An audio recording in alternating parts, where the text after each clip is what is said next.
మీ shop లో sweets అన్ని నేతితో తయారు చేసిందేనా? అసలు సిసలైన నేతితో తయారు చేయబడిన స్వీట్లు సార్. ఓహో, మరేం లేదయ్యా, రేపు పెద్ద పార్టీ ఉంది, దానికి ఆర్డర్ ఇద్దామని ఏ షాప్ అయితే బెటర్ గా ఉంటుందా అని ఆలోచిస్తున్నాను. తినచూడండి సార్, మీకే తెలుస్తుంది. ఒరే ఒక స్వీట్ పెద్ద ఆర్డర్లకి కమిషన్ కూడా ఇస్తామండి. ఓహో, బ్రహ్మాండంగా ఉంది. ఇదిగో, నీకు ధనలక్ష్మి ఏజెన్సీస్ తెలుసా? ధనలక్ష్మి తెలుసండి. తెలుసా? పక్క వీధిలో బస్ స్టాండ్ పక్కనే. బస్ స్టాండ్ పక్కన 10వ నెంబర్ ఇల్లే కదండి. కరెక్ట్ అయ్యా బాబు.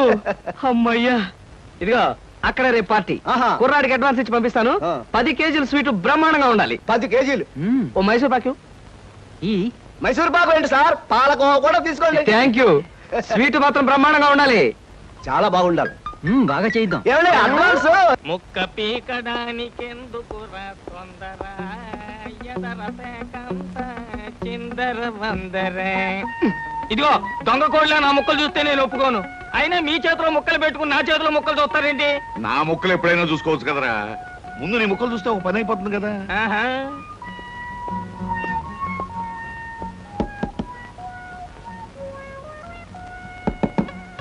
జోకర్లు బెదురుతాయి. ఇదిగో బాబు, ధనలక్ష్మి ఏజెన్సీస్ ఆపరేటర్ గారు ఉండేది ఎక్కడ? వేసుకో ముక్క, చూపిస్తాను. షో తర్వాత చూపించవచ్చు కానీ ఆపరేటర్ గారు ఎక్కడున్నారు చెప్పవయ్యా. ఇదిగో ముక్క ఖర్చేయండి. ఏం ఖర్చు చేయడం ఏమిటో. మీలాంటి చెత్త మనుషులు పెట్టుకున్న ఆపరేటర్ ఎవరో గానీ త్వరలో ఆఫీస్ మూసేసి అర్జెంట్ గా పేకాట క్లబ్ పెట్టుకుంటాడు బాబు. పోనీ నువ్వు.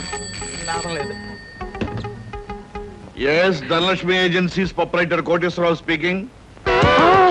అవునవునవును, మీకు సరుకు పంపించాలి, కాకపోతే సేల్స్ మెన్ ప్రాబ్లం వల్ల వెంటనే పంపించలేకపోయాను. అలాగే త్వరలోనే పంపిస్తాను. ఓకే సార్, ఆపరేటర్ గారు మీరా? ఈ అవతారం చూసి బండలో తరుకున్నాను, నన్ను క్షమించండి సార్. మన్నించండి, ఆట అయిపోయింది. వీరెవరు సార్? మీ అసిస్టెంట్ మేనేజరా? కాదయ్యా, వీడు నా ప్యూన్ గాడు. నేను ఇచ్చే జీతం డబ్బులు కాక కనీసం నా దగ్గర నెలకి ప్యాకెట్లో 200 రూపాయలైనా ఖర్చు చేస్తాడు. మీరు ప్రొపరైటర్ అయ్యుండి ఆఫ్టర్ ఆల్ ప్యూన్ తో ప్యాకెట్ ఏమిటి సార్? చూడవయ్యా, ఆఫీస్ టైమ్స్ అయిన తర్వాత ప్రొపరైటర్ ప్యూన్ అనే తేడా లేదయ్యా, అందరూ సమానమే. అవును, ఇంటర్వ్యూకి వచ్చినట్టున్నావు, నీ పేరేంటి? కృష్ణ సార్. ఇంటర్వ్యూ కని పొద్దుననగా బయలుదేరి ఇప్పటికి చేరుకున్నాను సార్. మీరేమీ అనుకోనంటే ఒక్క మాట అడుగుతాను సార్. ఇంటర్వ్యూ కని పిలిచిన అడ్రస్ లో గాంధీనగర్ పక్క, కమలా థియేటర్ వెనకాల, రాముల వారి గుడి ముందు అని అర్థం పర్థం లేని అడ్రస్ ఇచ్చారేమిటి సార్? చూడు కృష్ణ, నేను ఇవ్వాలనుకున్నది సేల్స్ మెన్ ఉద్యోగం. సేల్స్ మెన్ అనేవాడు ఊరంతా తిరగటం, ఎలాంటి అడ్రస్ అయినా పట్టుకోగలగటం మొదటి క్వాలిఫికేషన్. ఆ క్వాలిఫికేషన్ ఉన్నవాడే ఇక్కడికి రాగలడని అడ్రస్ అలా ఇచ్చాను. 8 మందికి గాను నువ్వు అక్కడ వచ్చావు కనుక ఫస్ట్ టెస్ట్ లో పాస్ అనేట్టే. Thank you sir, thank you very much. Second test ఏమిటి సార్? అచ్చు యంత్రాన్ని కనిపెట్టింది ఎవరయ్యా? అచ్చు యంత్రాన్ని జాన్ గ్యూటన్బర్గ్. కరెక్ట్. మొఘలాయి సామ్రాజ్యాన్ని స్థాపించింది ఎవరు? బాబరు. కరెక్ట్. జపాన్ కరెన్సీని ఏమంటారు? యం. కరెక్ట్. సార్, మీరు అడిగిన ఒక్క ప్రశ్నకి నాకు సమాధానం తెలియదు. మీ ప్యూన్కి అన్నీ తెలుసు, నాకంటే అతనే బెటర్ అనుకుంటాను మీ సేల్స్ మెన్ ఉద్యోగానికి. నేను వేసిన అక్కర్లేని ప్రశ్నలకు జవాబులు తెలుసు కనుకే వీడు జవాన్ పోస్ట్ లో ఉన్నాడు. ఇలాంటి ప్రశ్నలకు జవాబులు తెలియకపోవడమే సేల్స్ మెన్ క్వాలిఫికేషన్. కనుక నువ్వు 2వ టెస్ట్ లో కూడా పాస్ అయ్యావు. ఇక 3వ క్వాలిఫికేషన్ ఏమిటంటే మన సరుకుల గురించి అబద్ధాలు చెప్పటం. ఏది, ఒక్క అబద్ధం గబుక్కుని చెప్పు. మీరు భలే అందంగా ఉంటారు సార్. అసలేవయ్యా, నా గురించి కాదు, నేను అడిగేది అబద్ధాన్ని గురించి. నేను ఇంత ముందు చెప్పింది అబద్ధమే sir. Correct. You are appointed as the salesmen. రేపే వచ్చి డ్యూటీలో జాయిన్ గా. Thank you sir. ఏమయ్యా, మీ నలుగురు కలిసి ఈ నెలలో 6 డజన్ ఆర్డర్లైనా తీసుకోలేదు. ఎందుకు పనికొస్తారా మీరు? సోపులకు కానీ, పౌడర్లకు కానీ, పెర్ఫ్యూమ్స్ కానీ మీరు ఒక్క ఆర్డర్ కూడా తీసుకోలేదంటే నేను మీకు జీతం ఎందుకు ఇవ్వాలి? మీరు ఎందుకు తీసుకోవాలి? అదిగా సార్, ఎన్నో విధాలుగా ప్రయత్నం చేశాం కానీ కారణాలు సంజాషులు కాదు నాకు కావాల్సింది, పని జరగడం కావాలి. Good morning sir. Good morning. కొత్తగా ప్రకాష్ నగర్ లో 4 ఆర్డర్లు, శ్రీరామ్ నగర్ నుంచి 15 ఆర్డర్లు తీసుకొచ్చాను. వాళ్ళ మన సరుకు వెంటనే కావాలని చిందులు తొక్కుతున్నారు. మనం గనక ఆలస్యం చేస్తే మన ఆఫీస్ మీద పడి అల్లరి చేసే అవకాశం ఉంది. గుడ్. సేల్స్ మెన్ అంటే అలా ఉండాలి. జాబ్ ఎలా చేయాలో మీకు తెలియకపోతే కృష్ణ దగ్గర శిష్యారకం చేయండి అయ్యా. వెళ్ళండి సార్. ఇంతవరకు మన వాళ్ళు ఎవరు నెహ్రూ నగర్ ఏరియా టచ్ చేసినట్లేదు. ఇవాళ అటువైపు దండయాత్ర చేద్దామని చూస్తున్నారు. Very good. అది సరే కృష్ణ, మన వాళ్ళు ఎవరు కాళ్ళు గడ్డాలు పుచ్చుకుపతి వల్ల ఒక్క ఆట కూడా తెలియపోతున్నారు. మరి నువ్వేమో నెలకు 30-40 ఆటలు తీసుకొస్తున్నావు. ఏమిటయ్యా నీ టెక్నిక్? నా టెక్నిక్ మాటల్లో చెప్పేది కాదు సార్. ఓరి సౌజ్ఞలో చెప్తావా?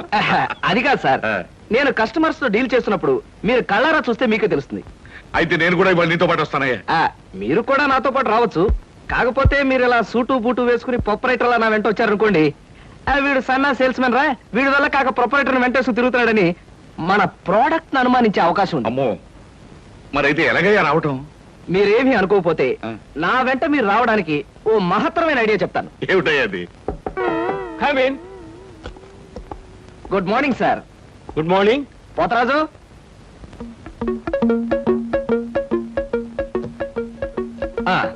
మీరు కొత్తగా పెట్టిన ఈ సూపర్ మార్కెట్ చూస్తుంటే నా మతి పోతుంది సార్. అసలు మీ సూపర్ మార్కెట్ దెబ్బకి సిటీలో ఉన్న సూపర్ మార్కెట్లని ఫ్యాట్. Thank you. By the way, నా పేరు Krishna, Dhanalakshmi agencies sales representative ని. Glad to meet you. Very nice to meet you sir. వీడు మా బాయ్. అదే పోతరాజు, నా పర్సనల్ అసిస్టెంట్. మీరు వచ్చినందుకు నాకు చాలా సంతోషం. రండి కూర్చోండి. Thank you.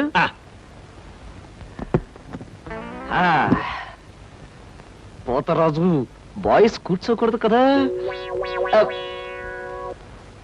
అలాగే నిలబడతానులేండి. సార్, మా ప్రోడక్ట్స్ అన్ని కొంచెం మంచినీళ్ళు ఇప్పిస్తారా? బాయ్ బయటికి వెళ్ళాడు. ఒరేయ్, ఆ? నన్ను ఊరే అంటావా? పోతరాజు, బాయ్స్ ని అరే ఒరే అనక అయ్యా ఏమండి అనరు కదా. అవునవును, నేను బాయ్ని కదా. జగ్గులో వాటర్ ఉంది, అయ్యగారు తెచ్చి. నేను నీళ్ళు తీసుకొచ్చి వాళ్ళ. లేకపోతే నేను తీసుకురావాలా? కదా పోతరాజు, ఇప్పుడు నువ్వు బాయ్ కదా. అవును, నేను బాయ్ని కదా. మీ బాయ్ ఏమిటి జోకర్ లాగా ఉన్నాడు? కొత్తగా చేరాడు, మొద్దు స్వరూపం, మీరేమనుకోకండి. ఆహా, మిమ్మల్నే సార్. ఓహో, ఏమిటయ్యా? ఒక్కసారి కళ్ళజోడు తీయండి సార్. ఆ, అరే రే రే, ఏమిటయ్యా? Face reading sir. ఫేస్ రీడిగా? ఆ మొహాన్ని పట్టి ఆ. అవతల మనిషి యొక్క మంచి చెడు చెప్పడం. ఆహా. దాన్ని నేను 6 సంవత్సరాల పాటు అలహాబాద్ లో ఐజిన్ ఓబర్ అనే ఆస్ట్రేలియన్ దొర దగ్గర ట్రైనింగ్ పొందా. మీరెప్పుడు ట్రైనింగ్ పొందారు? ఈ దిక్కుమాల ఉద్యోగంలో చేరక ముందు. నువ్వు కాస్త నోరు మూసుకుని నిలబడు. ఒరేయ్, ఆ ఫ్లాస్క్ లో కాఫీ ఉంది, పట్టుకురా. నేను కాఫీ తీసుకురావా? ఆ. ఏంటి దొరలాగా మాట్లాడతాడు? ఒకప్పుడు బాగా బతికిన వెదాలండి. ఆ? నేను వెతవనా? నువ్వు బాయ్ కదా, వెళ్ళి కాఫీ పట్టరా. సార్, ఆ, మీ ఫేస్ చూస్తుంటే ఆ. చక్కటి భార్య, చుక్కల్లాంటి పిల్లలు, లక్షల ఆస్తి ఉన్నట్టు కొట్టొచ్చినట్టుగా కనిపిస్తోందండి.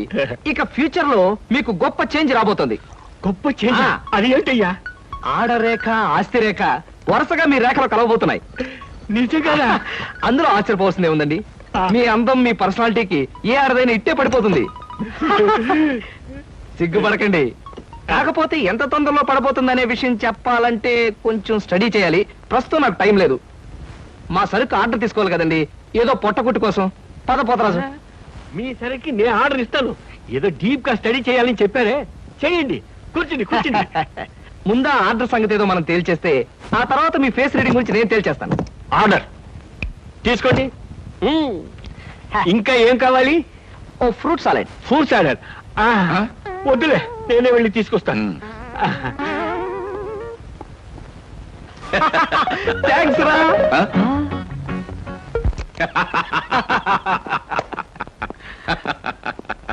నిజంగా నీకు గొప్ప టాలెంట్ ఉందయ్యా. 6 నెలల్లో ఆడది ఆస్తి కలిసి వస్తుందని 60,000 రూపాయల సరుకు వాడికి గంట కట్టావు. అవును, అసలు నీకు ఫేస్ రీడింగ్ ఏమన్నా తెలుసా? ఫేస్ రీడింగ్ లేదు, మీటర్ రీడింగ్ లేదు సార్. ఆ. ఆ మాట ఎక్కడో చదివినట్టుగా గుర్తు. ఆ. ఏ మనిషికైనా ఆస్తి అమ్మాయి అప్పనంగా కలిసి వస్తుందంటే సంబరంగానే ఉంటుందిగా. ఆ. ఆ వీక్నెస్ పాయింట్ పట్టుకుని వాడిని చిత్త కొట్టేశా. నాతో ప్యూర్ వేషం వేయించితే వేయించావు కానీ మహత్తరమైన నీ టాలెంట్ కనిపెట్టే అవకాశం కలగజేసావయ్యా. సరే కూర్చో. పర్వాలేదు సార్. పర్లేదు, కూర్చోవయ్యా. ఇంతకాలం నువ్వు నా దగ్గర పనిచేస్తున్నా మీ కుటుంబ వ్యవహారాలు ఏమి తెలుసుకోలేదు. అసలు మీ వాళ్ళు ఎవరైనా ఉన్నారా? ఏమిటి మీ కుటుంబ పరిస్థితి? సాధారణంగా మా కుటుంబ విషయాలు చెప్పి ఆ. ఎదుటి వారికి తలనొప్పి తెప్పించడం నాకు ఇష్టం లేదు. పోనీ తలనొప్పి తెప్పించకుండా క్లుప్తంగా చెప్పబోయా. హ, అంత అభిమానంగా అడుగుతున్నారు కాబట్టి చెప్తున్నాను. ఆ. నేను కాకుండా మా ఇంట్లో ఉన్న వ్యక్తులు 3. మా అమ్మ దైవభక్తి, ఎదుటి వాళ్ళ మీద అభిమానం, ఆప్యాయత కలిగిన దేవత లాంటి మనిషి. ఇకపోతే మా నాన్నగారు క్రితం జన్మలో తను త్యాగరాజు, తాన్సేన్ లాంటి గొప్ప సంగీత విద్వాంసుడని ఆయన ఉద్దేశం.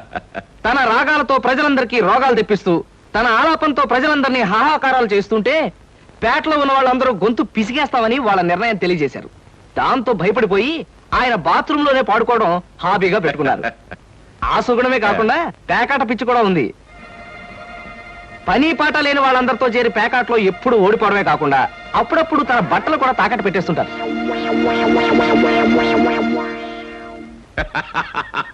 ఇక మిగిలింది మా తమ్ముడు సినిమా యాక్టర్ చిరంజీవి. ఏమిటి సినిమా యాక్టర్ చిరంజీవి మీ తమ్ముడా? అబ్బే కాదు సార్, మా తమ్ముడు బాబ్జీ చిరంజీవి అభిమాని. అలా చెప్పు, లేకపోతే చిరంజీవి మీ తమ్ముడు ఏమిటి, నీకు ఉద్యోగం ఏంటి అనుకుంటున్నాను. అబ్బే కాదు సార్, ఇక యథాశక్తి వాడు చదువు సంధ్యలు మానేసి సినిమా థియేటర్ల దగ్గర కటౌట్లకు దండలు వేయడం, చిరంజీవి సినిమా రిలీజ్ అయితే పిచ్చిగా రెచ్చిపోయి థియేటర్ దగ్గర గోల చేయడం ప్రస్తుతం వాడి జీవిత జయంగా పెట్టుకున్నాడండి. అది సార్ మా కుటుంబ పరిస్థితి. అంటే ఇంటెల్లపాదికి సంపాదించి పెట్టేవాడు నువ్వు ఒక్కడవేనన్నమాట.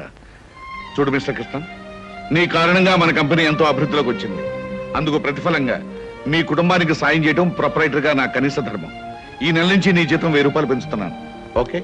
Thank you sir, thank you very much. ఆ విధముగా జూదమునందు అన్ని పోగొట్టుకున్న పాండవులు అరణ్యవాసములకు బయలుదేర్రి. ఆహా, ఏమి రాశాడయ్యా మహానుభావుడు. ఎవరు? వాల్మీకి మహాకవి.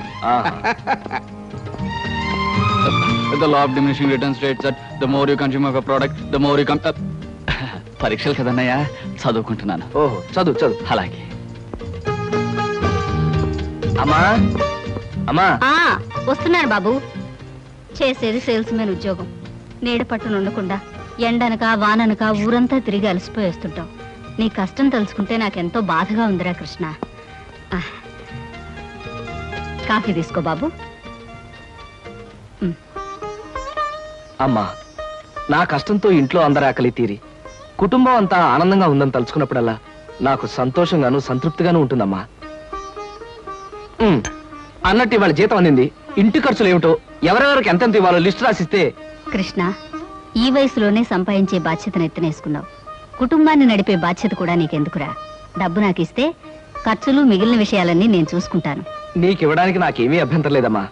కాకపోతే ఈ కాస్త జీతంలోనూ అందరినీ మేనేజ్ చేయడం నీకు కష్టమేమోనని. ఒరే, నేను అమ్మని, నాకు ఆ మాత్రం తెలీదు. అమ్మవు కాబట్టే అందరి మాటలకు కరిగిపోయి అడిగిన వాళ్ళందరికీ కాదలేక ఇచ్చేస్తావని. సర్లేరా. సరే సరే సరే, తీసుకో. నేను వెళ్ళి బట్టలు మార్చుకొస్తాను. బియ్యానికి 300. అమ్మా, నీకు విషయం చెప్పాలంటే ఏడుపు వస్తుందమ్మా. ఏడవలసిన అవసరమే వచ్చిందిరా బాబ్జీ. ఇంట్లో నాన్న సంగీతంతో హింసిస్తున్నాడని చదువుకోవడానికి బీచ్కి వెళ్ళాను. అక్కడ వాచ్ పోయిందమ్మా. ఎల్లుండి నుంచి పరీక్షలు. కనీసం చేతికి సెకండ్ హ్యాండ్ వాచ్ అయినా ఉండాలిగా. ఓ 100 రూపాయలు బొమ్మా. ఈసారైనా తగలేసుకోకుండా వాచి కొనుక్కో. అలాగే. ఇదిగో 100. అయినా వాచి బారేసుకోవడం ఏమిట్రా పిచ్చి వెధవ. ఇదిగో పార్వతి, ఇందాక వీధిలోంచి వస్తుంటేను కొందరు పెద్ద మనుషులు కనిపించి త్యాగరాజోత్సవాల దగ్గరికి వస్తున్నాయి కదా, నా వంతు ఓ 500 రూపాయలు విరాళంగా ఏమని భైరవ రాగంలో బావురుమన్నారే. 500? నేను ఇలాగే అన్నాను. మీరిస్తాను ఒప్పుకున్నారా? కుటుంబం బరువు బాధ్యతలు తెలిసిన వాడిని నేను ఎందుకు మాటిస్తానే. కావాలంటే 2 లేక 300 విరాళంగా ఇస్తాను. ఆ రోజు ఉచితంగా కచేరీ చేస్తానని మాటిచ్చాను. పైసా కూడా అడగం. మీ కచేరీ మాత్రం వద్దు బాబు అని దండం పెట్టుంటారు. అంతేనా? కమాచు రాగంలో కాళ్ళు చేతులు వెరకొడతాను. నా కచేరీ అంటే బొత్తిగా భక్తి శ్రద్ధలు లేవు. ఆఖరి మాటగా 200 రూపాయలు విరాళంగా ఇస్తాను అన్నానే. ఇవ్వకపోతే బాగుండదు, ఆ తర్వాత నీ ఇష్టం. త్యాగరాజ స్వామి నిన్ను ఆశీర్వదిస్తాడు. 3, 4, 5. అమ్మగారు పాలకు డబ్బులండి. అమ్మగారు పచారీ సామాన్ డబ్బులండి. అమ్మగారు నా జీతం అండి. అమ్మగారు పాలకు డబ్బులండి. అమ్మగారు పచారీ సామాన్ డబ్బులండి.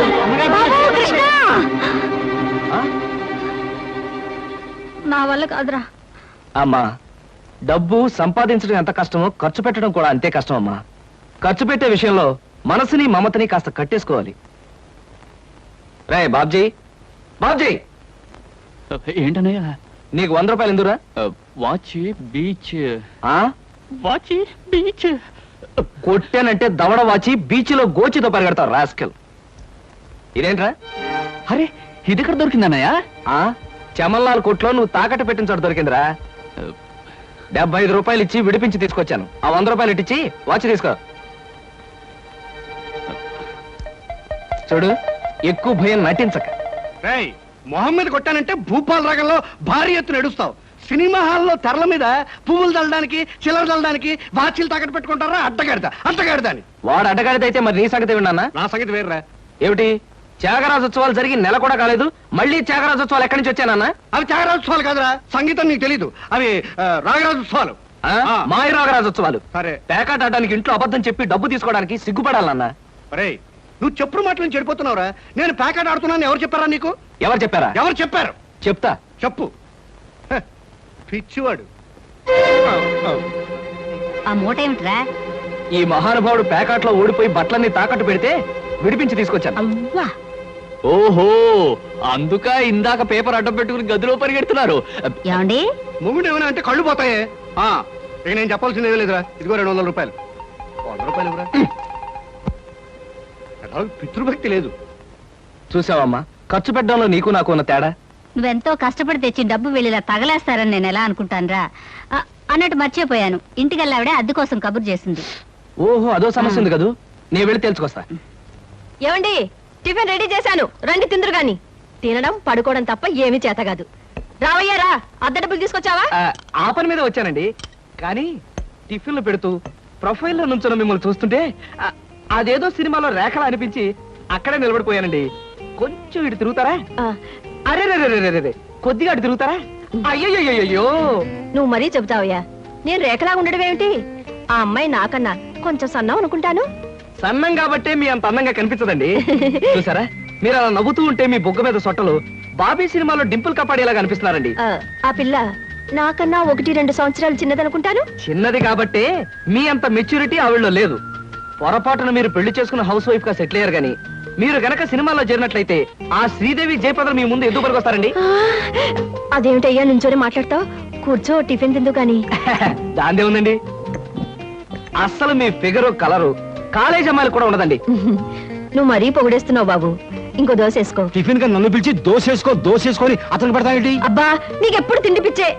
ఇంటికి వచ్చిన గెస్ట్ కు పెట్టాలి కదా. గెస్ట్ కి పెట్టి నాకు అభ్యంతరం లేదు, కానీ నాకు కూడా తగలే. తినండి. బాబు, నీకు హార్లిక్స్ కావాలా, బోన్విటా కావాలా? ఉల్లాసానికి ఆనందానికి వాడండి హార్లిక్స్. అయితే అదే తీసుకొస్తాను. ఏమండి, 1 మినిట్. వెనక నుంచి మీ మూమెంట్స్ చూస్తూ ఉంటే ఆ మూమెంట్ ఎలా ఉంటుందో ముందు నాకు చెప్పు, నేను తర్వాత దానికి చెప్తాను. అదేమిటండి అలా విసుక్కుంటారు? ఆ అబ్బాయి ఏదో సరదాగా మాట్లాడుతుంటే. ఏమండి, ఆయన ఇప్పుడే ఇలా విసుకుంటున్నారు. ఇక నేను అద్దె డబ్బులు ఇవ్వలేనన్నా అనుకోండి, ఇంకెంత విసుకుంటారు? ఆయన విసుకోకుండా నేను చూసుకుంటానుగా. అది మీరు ఊరుకోండి. చూడు బాబు, అద్దె ఈ నెలలో ఇవ్వలేకపోయినా వచ్చే నెలలో ఇద్దు గాని. థ్యాంక్స్ అండి. టిఫిన్ తిను. ఏమయ్యా, నా తిండి తింటూ నాతో అబద్ధం చెప్పకూడదు. నిజం చెప్పు, మా ఆవిడ శ్రీదేవిలాగా జయప్రదలా ఉందే? మీరు అడిగారు కాబట్టి నిజం చెప్తున్నానండి. మీరు మాత్రం ఈ పక్క నుంచి చూస్తే శత్రుఘ్న సిన్హా ఉన్నారు. హైట్ విషయంలో కొంచెం తగ్గారు కాబట్టి రిషి కపూర్ గారి, పెరుగున్నట్టయితే అమితాబ్ బచ్చనే. అసలు మీ పర్సనాలిటీకి ఈవిడ్ని ఎలా పెళ్లి చేసుకున్నారండి? ఏమిటోనయ్యా, నా తలరాత నా కర్మ. నిజానికి అదృష్టం బాగుంటే ఏ రేఖలో శ్రీదేవిలో చేసుకోవాల్సిన వాడే కదా. ఫ్యూచర్ లో చేసుకోవచ్చేమో. Anyway, best of luck. ఈ దశ కూడా వేసుకో. Thank you. ఏం మొహమాట పడకు, పళ్ళు కూడా ఉన్నాయి. అలాగే. ఏరా, మళ్ళీ అబద్ధాలు చెప్పి ఆ దంపతులిద్దరిని మోసం చేసి అద్దె బకాయి వేశావు ఏ? అమ్మా, జీవితంలో బ్రతకాలంటే మాటలైనా ఉండాలి, నోట్లైనా ఉండాలి. అసలు నీకు ఇంకో విషయం చెప్పనా? బారసాల నాడు నాకు రామకృష్ణ అని పేరు పెట్టి రామాని పిలవడం మానేసి కృష్ణాని ఎందుకు పిలుస్తున్నావే? అందుకేనేమో అబద్ధాలు చెప్పడం జీవితానికి తప్పనిసరి అయిపోయింది. ఉద్యోగంలోనూ అబద్ధాలు చెప్తున్నాను, ఇల్లు గడవడానికి అబద్ధాలు చెప్తున్నాను. కానీ ఈ అబద్ధాలు చెప్తున్నందుకు నేనేం బాధపడటం లేదమ్మా. ఎందుకంటే నేను అబద్ధాలు చెప్తుంది నా కోసం కాదు, నా కన్నవాళ్ళ కోసం, నాకున్న వాళ్ళ కోసం, అంతే. ఒరే రామకృష్ణ, కృష్ణుళ్ళా నువ్వు అల్లరి చేసి అబద్ధాలు చెప్పినా నీకు రాముళ్లాంటి మంచి మనసుంది. అది చాలరా మాకు.